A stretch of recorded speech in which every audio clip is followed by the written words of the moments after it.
अजर अमर देश से आया हूँ। मैं मरने वाला देश से आया ही नहीं हूँ, मैं अजर अमर देश से आया हूँ। जब तक इन जीवात्माओं को अजर अमर देश नहीं पहुंचा लूंगा, मैं चैन से बैठने वाला नहीं हूँ। जब तक मेरा एक भी जीव यहाँ रहेगा, मैं बराबर मौजूद रहूंगा। जब मेरे जगह सारे जीव चले जाएंगे, मैं पीछे से जाऊंगा। फिर अपने गुरु के बच्चों को कैसे भुला दिया, अपने गुरु को झूठा कह दिया। ये गुरु का अपमान है। इस अपमान की सजा जानते हो? जे जन गुरु प्रति निंदा करही ते चमगा दूर हो बहुत रही। कितना बड़ा ये परिणाम है। और आप निंदा करते हो, निंदा सुनते हो। गुरु निंदा सुने जो काना, पाप लगे गौहात समाना। जो अपने गुरु की निंदा सुनता है, उसको 1000 गौओं के बद का पाप लगता है। और आप सुनते हो और लोग करते हैं, और तुम खड़े सुन रहे, तुम्हें शर्म नहीं आती?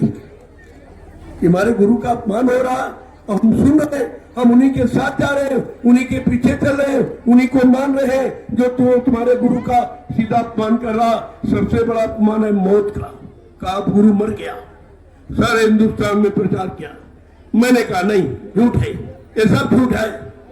मैं 28 मई 2012 से ये बिगुल बजा दिया, सारे हिंदुस्तान को बता दिया ये सब झूठ है। मैं आपको सत्य करके दिखाऊंगा, आप समय का इंतजार कीजिए। ये तो लीला है, सबने लीला की। बगैर लीला के इतिहास नहीं बनता, और बगैर इंतजारी का इतिहास नहीं होता। तो दोनों चीजें आपके सामने, लीला भी है और इंतजारी भी है। अब आपको इंतजारी ही युग परिवर्तन की तैयारी है, उसी को आप सबको तैयारी मानना चाहिए। इसलिए के वचन को बिल्कुल माना बना के पहन लो। यही वचन तुमको बताएंगे, यही वचन तुमको नरकों से बचाएंगे, काल के देश से निकालेंगे और दयाल देश पहुंचाएंगे। इसके अलावा कोई वचन न 4 वेद 6 7 18 पुराणों में है, न उपनिषदों में है, न 36 ऋचाओं में है। ये चर्चा कहीं नहीं आपको मिलेगी। तो तुम्हारी समझ में कुछ नहीं आया। और 12 बरस मैंने फिर आपको दोहराने की बात, एक मौका फिर दे दिया, लेकिन आपकी समझ में नहीं आया। तब मैंने कहा जब घर वाले ही बात नहीं मानते हैं तो विराम लेना चाहिए। जब रावण अपने घर के भाई विभीषण की बात नहीं माना तो घर बार छोड़ के चला गया। ये इतिहास है।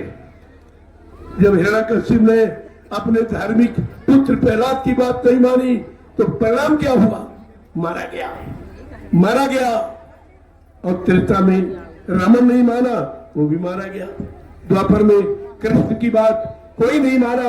ये जो यदुवंशी, इन्होंने कहा कि नहीं कुछ नहीं, तू भगवान कैसे है, तू अवतारी शक्ति कैसे, तू कैसे मतलब यानी परिवर्तन करेगा, तू तो जात का गोला है, जात चलाने वाला है, मक्खन का चोर है। ऐसे अपशब्द यानी शब्दों का प्रयोग किया। बेचारे कृष्ण मजबूर हो गए, लाचार हो गए। उसी मजबूरी में उनको एक 18 दिन का एक नाटक, एक लीला करानी दिखानी पड़ी, जिसमें 56 करोड़ का सफाया, इस बिरादरी का सफाया का इतिहास है, बचने का नहीं है। और आज भी यही हमारे सामने खड़ी है, यही खड़ी है आज भी।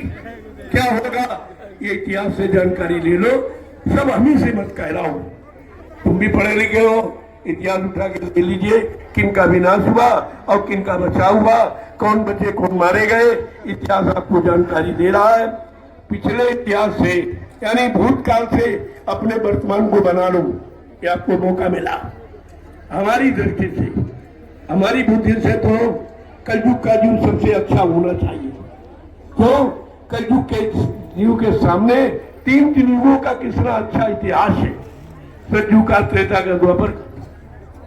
लेकिन अफसोस इस बात का, कलयुग का जीव सबसे ज्यादा खराब। इसका मतलब तुमने किसी पिछले युग की बातें नहीं मानी, उन शक्तियों की बात नहीं मानी, उनके विनाशकारी परिवर्तनों को नहीं समझा आपने कि आप फिर से विनाश चाहते हो।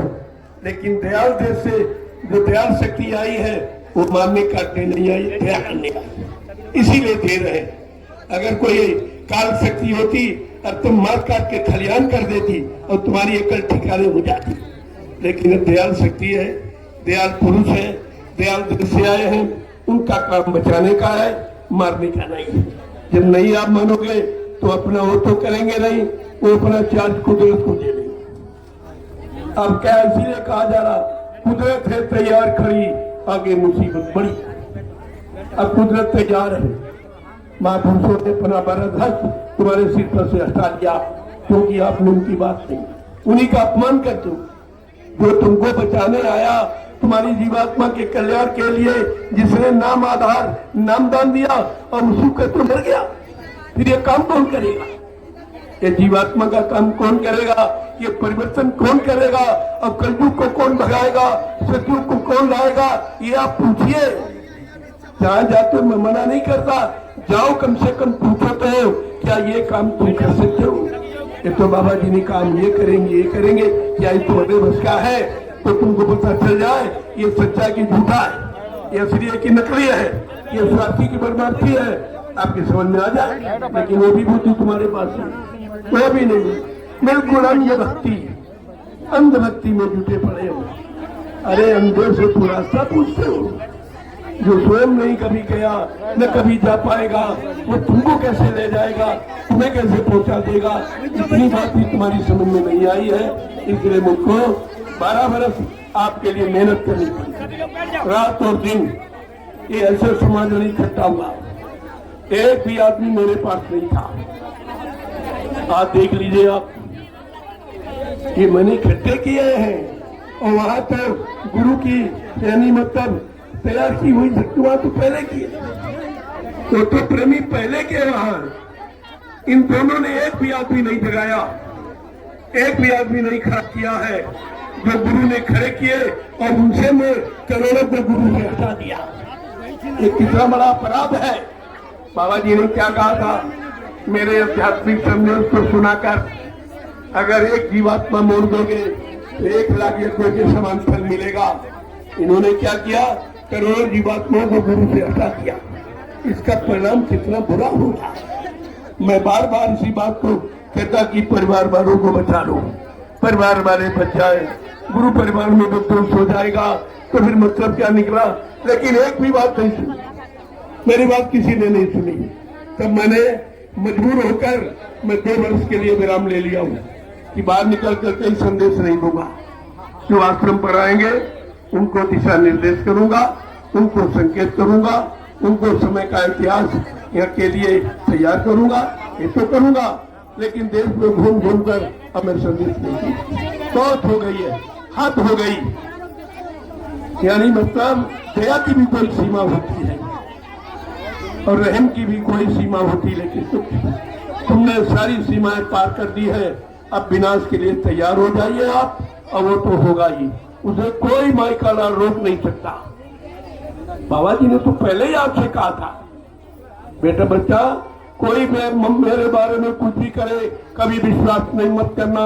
न मुझे कोई मार सकता है, न मुझे कोई धोखा दे सकता, न मुझे कोई धन दौलत सामान से खरीद सकता।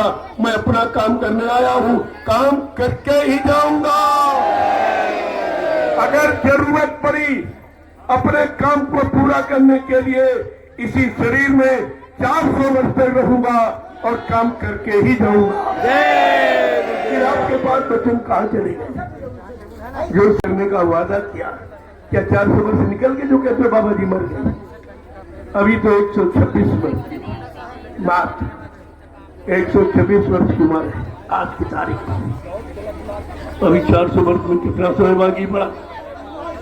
वो भी बात तुम्हारी समझ में नहीं आई, न आई है न आएगी, क्योंकि तुम समझने वाले हो नहीं, तुम जानने की इच्छा में हो नहीं। तुम्हारे अंदर शंका संदेह भूल जब गुरु के प्रति हो गया तो तुम बचोगे कैसे?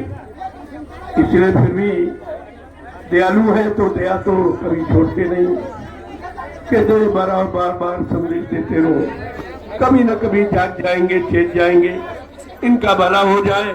नहीं मानो जीवन व्यर्थ में चला जाएगा, फिर ऐसा मौका कभी नहीं मिलेगा। इसलिए प्रेमियों, अब आप आए हो जीवन रक्षक गुरु पूजा महान पावन पर ऐतिहासिक। ये ऐतिहासिक क्यों कह रहा हूं? 10 जुलाई 1952 से ये आत्मकारी का कल्याणकारी संदेश प्रसारित किया गया है। आज 70-72 वर्ष के बाद ये 10 जुलाई आपके लिए आई है, ये कोई नहीं जानता और किसी ने बताया नहीं होगा, क्योंकि ये जानकारी किसी को है नहीं। ये कब से मिशन चला है और आज उसका 72 वर्ष के बाद ये अवसर आपको मिला है 10 जुलाई का। इसलिए इसमें शामिल शरीक होकर अपनी अपनी जीवात्मा का कल्याण कर लो। किसी के बहकावे भरमावे में मत आओ। कोई कुछ नहीं, तुम्हारा काम अपना नहीं कर पाएगा, तुम्हारा क्या करेगा। मैंने कहा था तुम एक ही बात उनसे कह के देखो कि जरा प्रसाद बना के दे देंगे तो पता चल जाएगा। ये प्रसाद बनवाना उसके बस की बात नहीं है। यही से पता चल जाएगा कि सच्चा दरबार कौन है और झूठी दुकान कौन है। ये दुकानें हैं सब जो मजहब धर्म के नाम पर खोल गई। जयपुर में मिशन में भी जगह जगह दुकानें खोली। मैंने मना किया कि ऐसा कोई बोझा परे पर मत लादो। तुम अपना बोझा जन्मों का नहीं उतार सकते हो तो प्रेमियों का बोझा क्यों लाते हो, क्यों इनको बहकाते हो, भरमाते हो। तुम्हारे बस की बात नहीं। ये बोझा मत ला दो। एक तो तुमने उतार नहीं पाया और फिर तुम अपना और प्रेमियों का भी बढ़ा रहे। कम से कम कुछ तो समझो। न तुम्हारी समझ में आ रहा न उसकी समझ में आ रहा। ये है काल के, क्या कहा गया था, काल